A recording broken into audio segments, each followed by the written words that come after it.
4 आठवडे उलटून गेले. छळाची धार आणखी तेज केली, पण शंभूराजे सहन करत होते. डोळ्यांच्या खाचातून लाल तिखटाची पूड भरली जात होती. तुटक्या जिभेतून अधनं-मधनं रक्ताची धार येतच होती. अंगावर घाम आणि रक्त एकजीव, आणि यातनांचा स्वामी मात्र बेदरकारपणे हसत होता, चुकत नव्हता. आणि औरंगजेब मात्र शंभू राजांना चुकवण्यासाठी पागल झाला होता. राजा चुकेल आणि स्वराज्य कोसळेल ही वेडी आशा घेऊन तो तुळापुराच्या दिशेनं निघाला होता. पण मराठी मन आतून पेटत होती आणि कोणत्याही क्षणी वणवा पेटणार हे निश्चित होतं. बहादूरगडावर आक्रमण करायचं म्हणलं तरी कसं करावं? सगळ्या गडाभोवती मुघलांचा घेरा आहे. पंत गनिमी कावा करू, पण आत घुसूच. वय आत घुसू आणि महाराजांना बाहेर काढू. अग्निदिव्य असेल ते, पण करायलाच हवं. म्या करतो हे अग्निदिव्य. म्या माझी फौज घेऊन घुसतो त्यांच्या फौजेत. घुसायलाच पाहिजे आणि दादासाहेबांना सोडवलंच पाहिजे. आपण जे प्रयत्न करत आहोत ते आपल्या फितूर होणाऱ्या सरदारांना समजले पाहिजे. मला आज्ञा द्या. म्या आता नाही थांबत. पण आता यापुढे जे कराल ते संयमाने करा, नियोजनाने करा. होय महाराज, समद नियोजनानं करू. आणि ते काम काय आपल्याला अवघड नाही. आग्र्यात असताना बादशाच्या पोलादी पंजातून जर थोरले महाराज सुटले तर धाकले महाराज का सुटणार नाहीत? धनाजीराव जाधव, जर संताजीराव घोरपड्यांसोबत तुम्ही असाल तर उभी मोगल फौज कांद्याच्या पात्यासारखी चिरून काढू आम्ही. होय, आम्ही असोच बरोबर. खांद्यास खांदा लावू, मोगली सैन्याचा लबलबीत चिखल करू. होय, कोणत्या बी परिस्थितीत या विश्वासघातक्यांना धडाक शिकू. ज्योत्याजी रावांच्या आणि शिराळ्याच्या देशमुखांच्या तावडीतून मुकर्रब खान बचावला, ती भरपाई काढू. ज्योत्याजीराव केसरकर, तुम्ही पराक्रमाची शर्त केलीत, पण खंत वाटून घेऊ नका. कारण त्या राजनिष्ठेची महती जशी जशी लोकांना कळेल तसं तसं फितुरांना लाज वाटेल. आणि ज्यांना असं वाटतंय की महाराज पकडले गेले म्हणजे सारं संपलं, आणि म्हणून जे औरंगजेबाला जाऊन मिळतायत त्यांना या ज्योत्याजीमुळे शरम वाटेल. आता नव्या छत्रपतींच्या आशीर्वादाने भगवा पुन्हा असं म्हणतात फडकूयाच. हर हर महादेव, हर हर महादेव. महाराज, औरंगजेबाच्या तळावरून 2 हशम आले आहेत. अधिकारी आहेत.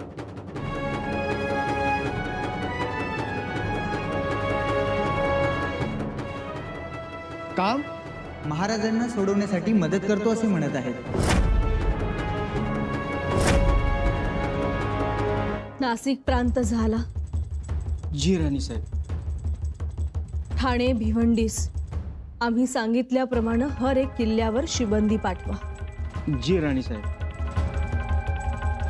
धाराशिव बेट आमच्या स्वारींनी मोठ्या धोरणानं विकत घेतलं होतं. ते राखलं पाहिजे. जी राणी साहेब. धाराशिव बेटावर आपली 25 लढाऊ गलबत आहेत. त्या सूचना द्या. आणि शिवाय जे जे मोक्याचे किल्ले आहेत तिथे भरपूर अन्नधान्य साठा, दारुगोळा आणि फौज पाठवा.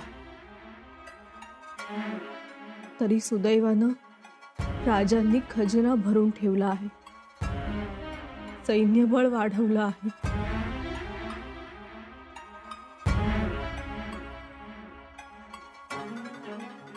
लिहा आणि सरकारी शिक्का उठवून पत्र रवाना करा पंत.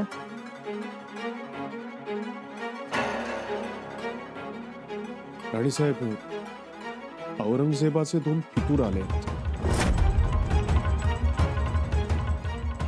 2 फितूर? औरंगजेबाकडचे? ताबडतोब कैद करा त्यांना. आणि राजांची काही माहिती मिळते आहे का ते बघा. राणीसाहेब, ते आपल्याला मदत करण्यासाठी आलेले आहेत. म्हणजे राजांना सोडवण्यासाठी ते प्रयत्न करणार आहेत. काय? राणीसाहेब, आम्हाला त्यांच्याशी बोलू द्यात. राणीसाहेब, मी त्यांना तुमच्या समोर हजर करतो. आपण स्वतःच खात्री करून घ्या. ठीक.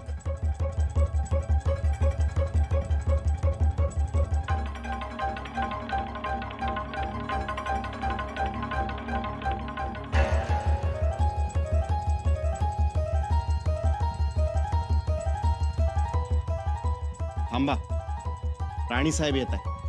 थोडक्यात सांगा. जी, और हम ज्यादा वक्त नहीं लेंगे.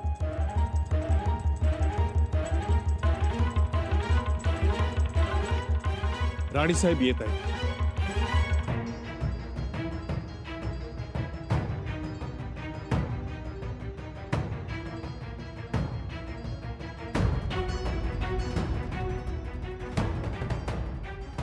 बोला. हम दोनों मदद करना चाहते हैं. महाराज को हम छुड़ाने की कोशिश करेंगे. तुमची ओळख? मैं रुस्तमे खान का बेटा और ये सरजा खान के पोते. यांची शहानिशा झाली? मी ओळखतो दोघांना राणीसाहेब. रानी साहिबा, मेरा ताल्लुकात इस स्वराज में मेरे नाना के समय से है. जाणतो आम्ही. रणदुल्ला खान साहब आणि आमचे महाराज यांची दोस्ती आम्हास ठाऊक आहे. और हम बीजापुर से हैं. आपके महाराज ने हमारी सल्तनत को बहुत मदद की है और हम कभी भूलेंगे नहीं.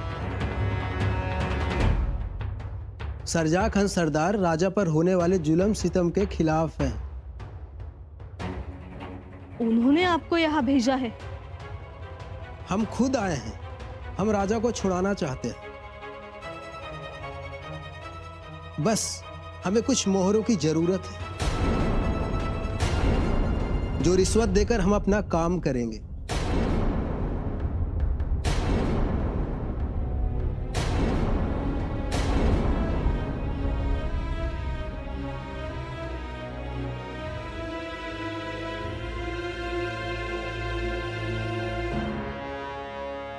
निळोपंत, यांची हर जरूरत पुरी करा. मोहरा द्या यांना. परंतु ताईसाहेब, विचार करू नका. ताबडतोब मदत करा. राणी साहेब, मी बी जातो यांच्या सोबत.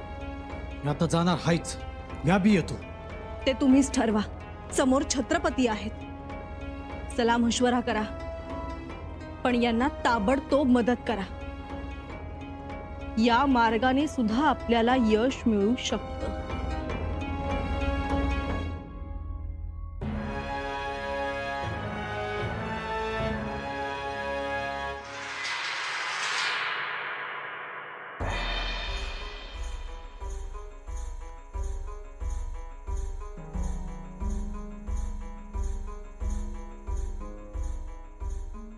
ताईसाहेब,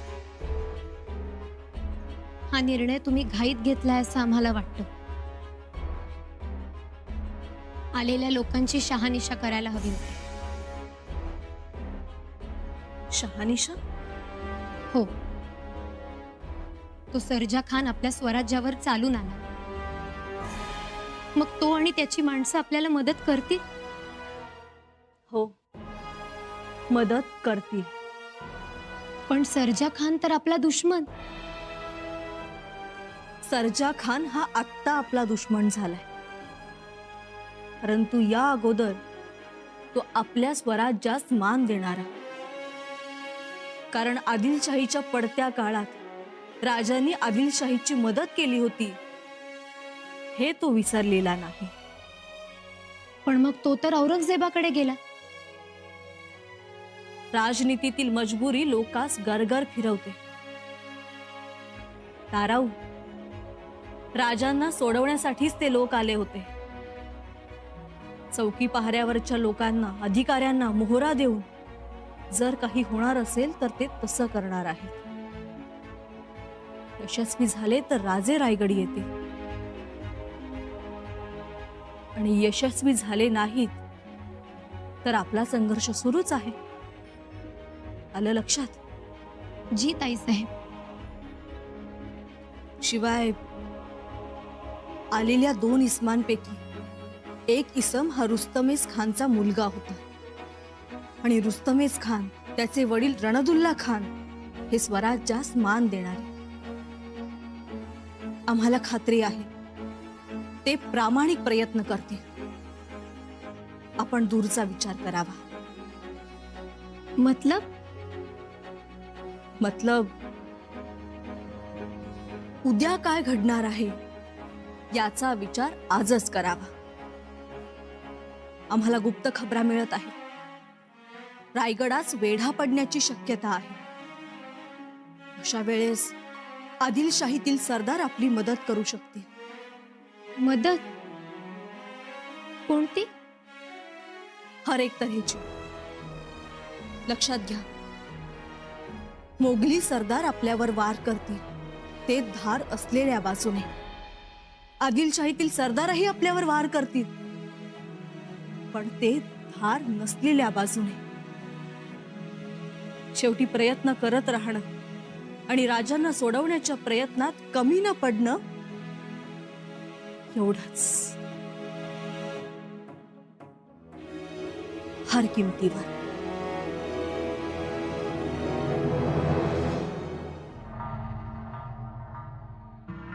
बादशाह सलामत.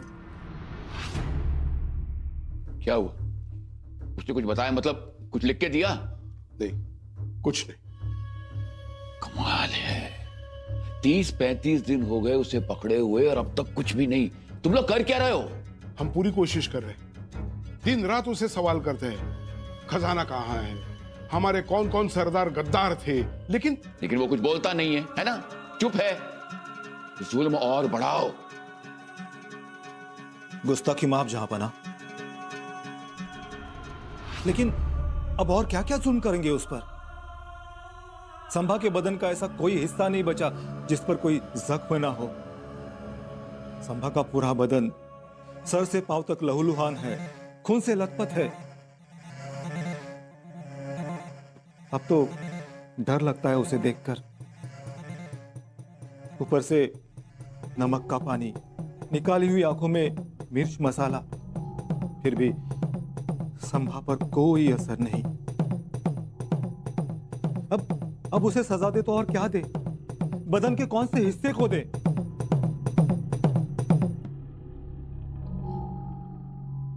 जहांपना, अब तो वाकई में डर लगने लगा है. हमने पूरी जिंदगी गुजार दी, लेकिन हमारे पूरी जिंदगी में हमने ऐसा बहादुर राजा नहीं देखा. उस पर की जुल्म की कहानी कहीं हमें घेर ना ले. वजीर आला, क्या हो गया आपको? कैसी बातें कर रहे हैं आप? होश में आइए. अफीम खाइए आपने? गलती हो गई जहांपना. मुकर्रब खान खजाना कहाँ है ये उगलवाओ उससे किसी तरह. पूरी कोशिश जारी है उनकी, लेकिन वो खजाने का ठिकाना बताता ही नहीं. कहता है मेरी रयत, मेरा आवाम, मेरे किले, यही मेरा खजाना है. वाह, कमाल है. वो बेवकूफी वाली बातें करता है और आप लोग हैं कि वो बातें सुनते हैं. किसी गद्दार को बुलाओ, उसे लालच देकर उसे पूछो कि कहां है खजाना. नहीं, कोई जरूरत नहीं है और खजाना, सोना, मोहरा किसी को भी देने की. इन गद्दारों की झोली भरते भरते हम थक गए हैं. कोई और अशरफिया कुछ नहीं देंगे हम. इनकी झोली भरते भरते हम कर्जे के नीचे आ गए हैं. हमारा खजाना खाली हो गया है. ये काफिर संभा है हमारे पास, जो भी करना उसी से उगलवाओ. नहीं बोलता उसकी खाल उधेड़ो. जी मेरे आका.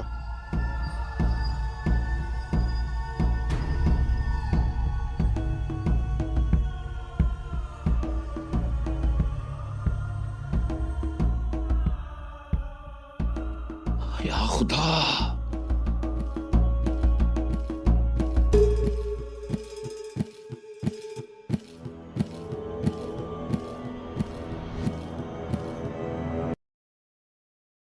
सब्बा को इतना तड़पाओ कि जल्लाद भी शर्मा जाए, जब तक ये ना बता दे कि उसने खजाना कहां छुपा है। जी जहांपना। बस उससे उगलवाओ कि खजाना कहां है। उसके जिस्म को लहू लुहान कर दो, खून से भर दो।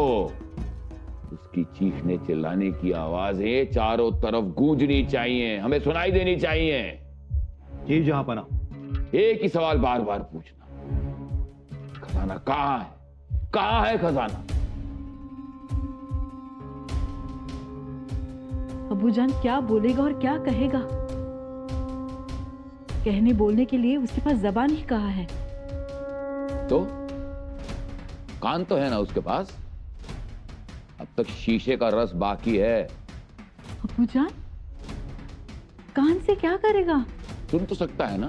हाँ, अरे पढ़ना लिखना जानता है, उर्दू संस्कृत जानता है, अरबी फारसी पढ़ सकता है। वो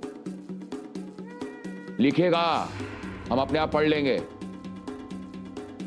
अबूजान अब बस करो, इतना तड़पाना अल्लाह ताला को भी मंजूर नहीं है और ये सब आपकी शान के खिलाफ है। शान के खिलाफ शहजादी? हा? अरे काफिर को तड़पाना मारना शान के खिलाफ नहीं है, शान के लिए है। अबूजान थोड़ा सा तो रहम करो।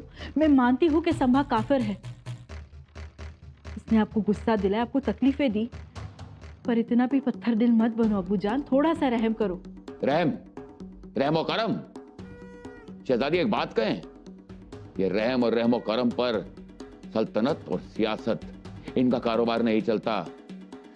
जानती हूं, लेकिन संभा की हालत तो देखो, उसके बदन के हर हिस्सों में से खून बह रहा है। हाँ तो बहने दो, जितना खून बहेगा उतना अच्छा है। या काफिर के खून के बहने से हमें तकलीफ नहीं होनी चाहिए। और वजीर आला, रायगढ़ पर कड़ी नजर रखो, वहां के आते जाते हर रास्ते पर कड़ी नजर रखो। और संबा का जनाना तो हर कीमत में हमें चाहिए। जी जहांपना। लेकिन अबूजान, आपकी दुश्मनी तो संभा से है, तो फिर जनाना? एक बात कहें शहजादी, इंसान अपने जख्म सह सकता है, अपनी तकलीफें सह सकता है, लेकिन जब जख्म अपनों पे होती, जब तकलीफें अपनों को होती हैं, तो बड़े बड़े लोग पिघल जाते हैं। राजा महाराजा तुर्रम खान सब टूट जाते हैं। संभा भी टूटेगा, संभा भी पिघलेगा, लेकिन तब तक उसे तड़पाते रहो, बेअंतहा तड़पाते रहो। अये नीलग्रवक्वनु खलु सखे तेद्य मनुयः परम तोष येषां तव रवविलासोर तनुते। हे निळ्या कंठाच्या मयुरा, तुझ्या मधुर केकारवाने आसमंतास आनंद होत होता, ऐकणाऱ्या प्रत्येकास आनंद होत होता, पण तू दूर हो, तुला मारण्यासाठी माणसांनी बाण रोखला आहे, तू दूर हो, दूर हो, धाव, पळून जा माझा राजा, जा, वाचव स्वतःला, नाहीतर तुझा केकाराव संपेल, तुझा मोहक सप्तरंगी पिसारा नष्ट होईल, तुझ्या मस्तकावरचा शोभिवंत तुरा मातीत लोळेल, सह्याद्रीचं वैभव गतप्राण होईल, धाव राजा, धाव. औरंगजेब विचार करत होता. शंभूराजे त्याच्या गिरफ्तमध्ये असूनही त्याचं धास्तावलेपण संपलं नव्हतं. काय करावं ही उलझन होतीच. शंभूराजांना स्वराज्यात ठार करावं की आपल्या सोबत घेऊन दिल्लीच्या रस्त्यात अज्ञात स्थळी दफन करावं. आयुष्यभर टोप्या विणणारा औरंगजेब शंभूराजांचा मृत्यू विणत होता.